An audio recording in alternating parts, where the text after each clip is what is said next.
সালে যুক্তরাষ্ট্রের প্রেসিডেন্ট নির্বাচনেও কি আবারও প্রতিদ্বন্দ্বিতা করবেন ডোনাল্ড ট্রাম্প? এখন থেকেই তা আগাম জানানো সম্ভব নয়। তবে মার্কিন প্রেসিডেন্ট ট্রাম্পের অনলাইন স্টোরে ট্রাম্প 2028 লেখা নানা পণ্য ও সামগ্রী বিক্রি হচ্ছে। 2028 সালে 82-তে পা দেবেন ট্রাম্প। সে নির্বাচনে প্রার্থী হওয়ার সম্ভাবনাকে উড়িয়ে দেননি তিনি। এমনকি তার জন্য সংবিধান অগ্রাহ্য করতেও রাজি বলে জানিয়েছিলেন তিনি। বৃহস্পতিবার ট্রাম্প পুত্র এরিক ট্রাম্পকে সোশ্যাল মিডিয়ায় এরকম একটি ক্যাপ পরা ছবিতে দেখা গেছে। ক্যাপটির দাম $50 টি শার্ট পাওয়া যাচ্ছে নীল এবং লাল রঙে, দাম $36 কাপ ধরার কুজিস মিলছে $18 এই পণ্য সামগ্রীর গায়ে লেখা the future looks bright, rewrite the rules, নতুন করে নিয়ম লেখা হোক।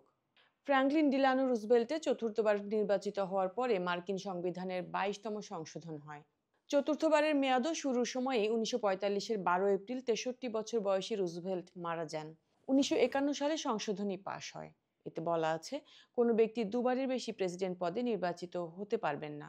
ট্রাম্পকে সংবিধানও বদলানোর জন্য কংগ্রেসের 2 সভায় 2/3 সংখ্যাগরিষ্ঠতায় সংশোধনী পাশ করাতে হবে।